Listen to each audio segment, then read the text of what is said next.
अब ये सतलोक आश्रम वाले वो धर्मेंद्र हुड्डा को कह रहे हैं भगोड़ा भगोड़ा भगोड़ा भगोड़ा।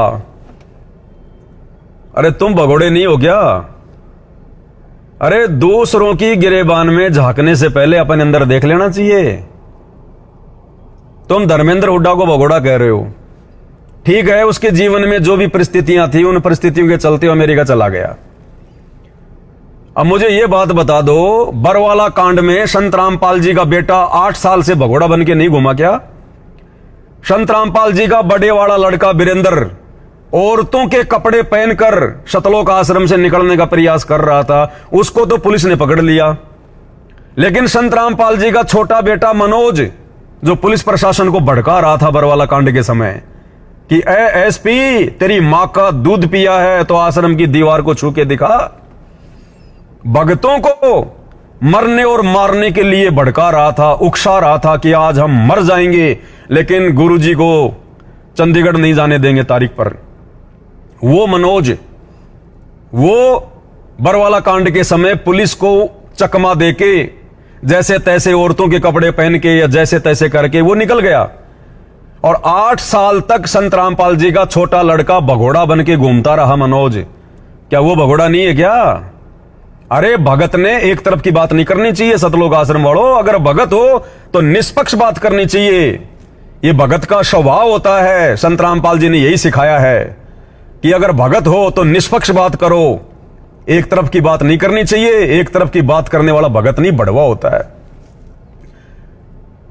तो धर्मेंद्र हुड्डा को भगोड़ा की संज्ञा देने वालों, क्या संत रामपाल जी का छोटा लड़का मनोज 8 साल तक भगोड़ा बनकर नहीं घूमता रहा?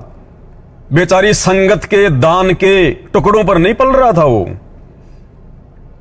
संत रामपाल जी का छोटा भाई महेंद्र, जो सबसे बड़ी झूठ बोल रहा था बरवाला कांड के समय कि संत रामपाल जी तो आश्रम में नहीं है, उनकी तो तबीयत खराब है, हमने उनको स्वास्थ्य इलाज के लिए बाहर भेज दिया है, दूसरी हॉस्पिटल में शिफ्ट कर दिया है, वो भी पुलिस को चकमा देकर और बरवाला कांड के समय भाग निकला और 8 साल तक भगोड़ा बन के घूमता रहा संत रामपाल जी का छोटा भाई महेंद्र।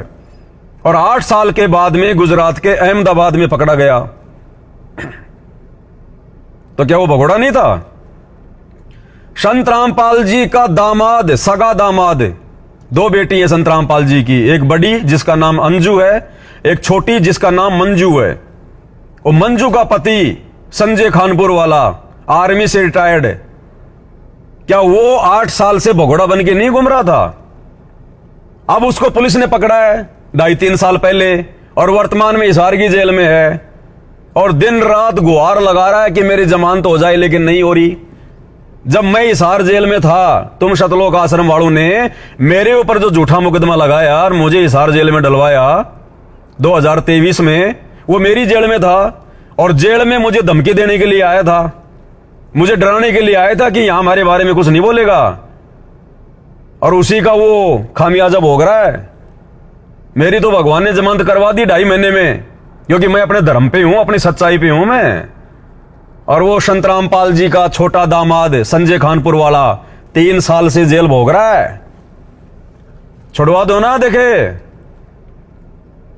तो वो 8 साल से भगोड़ा था। और कितने भगत, जिन भगतों को 8 साल बाद में पुलिस ने पकड़ पकड़ के जेल में डाला है, तो सारे भगोड़े बन के घूम रहे थे। आज तुम किस जुबान से कह रहे हो कि धर्मेंद्र भगोड़ा है, धर्मेंद्र भगोड़ा है? अगर वो अपने मुकदमों के चलते भगोड़ा घोषित हुआ है तो तुम भी तो हरियाणा सरकार ने भगोड़े घोषित कर रखे हो। अब जाके पकड़े गए हो तुम, अपने आप तो तुम भी नहीं आए। तो भगत ने दूसरे के ऊपर आक्षेप लगाने से पहले अपनी गिरेबान में झांक लेना चाहिए।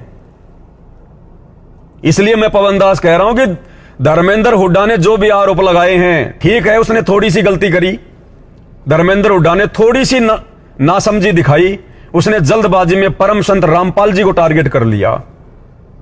और मैं तो अब भी कह रहा हूं कि ये धर्मेंद्र हुड्डा अगर थोड़े संत रामपाल जी के विचार सुनकर, उनके सत्संग सुनकर, थोड़ा विचार करके, भाई धर्मेंद्र हुड्डा ये 2 दिन की जिंदगी है, मैं भगत हूं, मेरे गुरु ने ज्ञान दिया, इसलिए आपको थोड़ा समझा रहा हूं अपना भाई समझ के। वरना मुझे ना आपसे कोई मतलब है, ना इन आश्रम वालों से कोई मतलब है, ना हरियाणा वालों से कोई मतलब है। मुझे मेरे आत्म कल्याण से मतलब है। लेकिन ये ज्ञान होने के बाद समझाना भी मेरा फर्ज है। तो धर्मेंद्र हुड्डा से प्रार्थना करता हूं, भाई जिन लोगों के ऊपर आप फूल रहे हो ना, जो सोशल मीडिया पर आपका समर्थन कर रहे हैं, चलो समर्थन कर देंगे आपका, कितने दिन करेंगे? अंत में आपकी लड़ाई आपने ही लड़नी पड़ेगी। अंत में आप अकेले खड़े दिखाई दोगे, कोई साथ नहीं होगा आपके। ये दुनिया केवल बांस पर चढ़ाती है, बांस पर। और चलो आज आपके फैन, आज आपके फॉलोवर हो गए हैं, लोग आपका समर्थन कर रहे हैं, कब तक करेंगे? और कर लेंगे तो क्या हो जाएगा इससे? ना आप कोई अमर हो, ना आपके फॉलोवर कोई अमर हैं। और इस जीवन का कोई भरोसा नहीं भाई, कब हवा निकल जाए। क्या पता तुम वहां बैठ के लाइव आ रहे हो, ऊपर से पंखा गिर जाए सर पे, वहीं तुम मर जाओ। क्या पता तुम कहीं जा रहे हो साग सब्जी लेने के लिए बाइक पे, पीछे से कोई ट्रक वाला ठोक गया, तुम मर गए। जीवन का कोई भरोसा है क्या? अचानक से हार्ट अटैक आ जाए, कोई भरोसा भाई जीवन का? किसी को पता है कि मैं 80 साल जीऊंगा, 90 साल जीऊंगा, 100 साल जीऊंगा? यूं चाहे धूल में चाहे लठ लगा रहे, चाहे 150 साल जी जाओ, लेकिन असल में जीवन का किसी को नहीं पता। तो ये महिमा भी हमारी कौन से काम की? और जो तरीका अपने पाखंड को खत्म करने का अपनाया है, भाई ऐसे पाखंड खत्म नहीं होते मेरे भाई। ये पाखंड भी सतगुरु रामपाल जी के ज्ञान से होगा, उनकी भक्ति से होगा। हम सब पाखंडी थे उनकी शरण में आने से पहले। हम सब बेवड़े थे, सारे कुकर्म करते थे। और इस युवा अवस्था में जहां इंसान अपने मां बाप की बात भी नहीं मानता है, लेकिन सतगुरु रामपाल जी के विचारों ने हमारे को देवता समान बना दिया, हमारे को नीच से ऊंच बना दिया। तो ये समाज सुधार अगर होगा तो संत रामपाल जी के विचारों से होगा, उनकी भक्ति से होगा। बिना समर्थ की शरण के इंसान खुद नहीं सुधर सकता। आप समाज को कैसे सुधार दोगे भाई? आदमी बीड़ी नहीं छोड़ सकता भाई साहब। ये महम चौबीसी चबूतरे के ऊपर लोगों ने इकट्ठा होकर अब ये नशा नहीं करेंगे, कौन नहीं करेगा? सारे कर रहे हैं नशा, सबके घर में हुक्के रखे हैं। अरे महम चौबीसी के चबूतरे पर बैठकर नहीं करेंगे तो अपने घर पे करेंगे, अपने रिश्तेदारियों में करेंगे। ऐसे नशा नहीं छूटता भाई। वचन में शक्ति किसी इंसान के नहीं होती, परम संत के वचन में होती है। आप कह रहे हो मैंने अश्लीलता बंद करवा दी, कुछ नहीं मेरे भाई। कैसे अश्लीलता बंद करवा दोगे आप? अरे ठीक है, लोग डर के मारे, भय के मारे, समाज के डर के मारे कि समाज से हमारा बहिष्कार ना कर दें, लोग चलो वो भद्दे गाने बनाना छोड़ देंगे, चलो। अरे मोबाइल तो सबकी जेब में मेरे भाई। हरियाणा के बच्चे बच्चे की जेब में मोबाइल है, तुम क्या मोबाइल छुड़वा दोगे भाई? वो कभी भी जाके गूगल पे देख लेगा, पोर्न मूवी देख लेगा, गंदी फिल्में देख लेगा, कुछ भी देख लेगा भाई। ये अश्लीलता ऐसे खत्म नहीं होती मेरे भाई। ये अश्लीलता परम संत के सत्संग से, उनके विचारों से होगी। जब तक हमें किसी चीज की लाभ आने का पता नहीं चलेगा, गुण अवगुणों का पता नहीं चलेगा कि आगे चलकर मेरे भविष्य में ये वस्तु मुझे लाभ देगी या नहीं देगी, तब तक नहीं हो सकता। और ये परम संत के सत्संग, उनके वचनों से होता है ये। आज हम साध संगति से जुड़े भाई बहन, भाई धर्मेंद्र हुड्डा, हम साध संगति से जुड़े संत रामपाल जी के भगत, बड़ाई नहीं करते, क्योंकि भक्तों में अहंकार नहीं होता, अभिमान नहीं होता।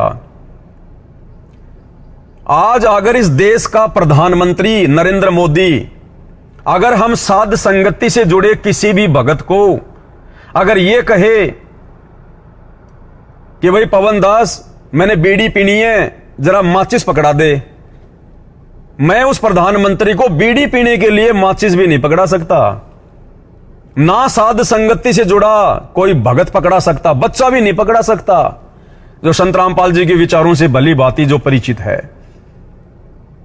उस प्रधानमंत्री को भी नशा करने के लिए हम माचिस तक नहीं पकड़ा सकते। खाना बनाने के लिए चाहे लाख पकड़ा देंगे, उसका खाना भी बना के दे देंगे, लेकिन ना हम बुराई करते, ना हम बुराई में कोई सहयोग करते किसी का। भले वो फांसी तुड़वा दे, भले वो प्रधानमंत्री हमें अपनी गद्दी देने का लोभ दे कि बस तू मुझे माचिस पकड़ा दे बीड़ी पीने के लिए, मैं तुझे प्रधानमंत्री की पोस्ट दे दूंगा, हम थूकते हैं उसकी पोस्ट के ऊपर। ये विचार हैं सतगुरु रामपाल जी के, और ये विचार केवल उनके साध संगति से जुड़े भक्तों के अंदर है। ये मजाक नहीं कर रहा भाई, मैं ये हकीकत बता रहा हूं, हकीकत। जो हिम्मत देवता भी नहीं कर सकते, वो हिम्मत आज साध संगति से जुड़े भक्तों में है। ना गलत करते, ना गलत में साथ देते, दुनिया मरो तो मरो, हमें कोई लेना देना नहीं। तो भाई ये जो समाज सुधार है, ये भी सतगुरु रामपाल जी के ही संघर्ष से होगा, उनके प्रयासों से होगा। और लाखों करोड़ों की संख्या में उनके भगत हैं। खैर सारे तो भगत नहीं बन पाए, लेकिन ज्यादातर अपने उन विचारों को त्याग कर, जो गंदे विचार थे, जो गंदे जो कुक्रम थे, आज वो ऋषि श्रेणी में है, भगत श्रेणी में है। तो कहने का मतलब है आप जी ने भी थोड़ा सा विचार करना चाहिए। किसी भी व्यक्ति के बारे में बोलने से पहले, किसी भी संत के बारे में बोलने से पहले आपने विचार करना चाहिए।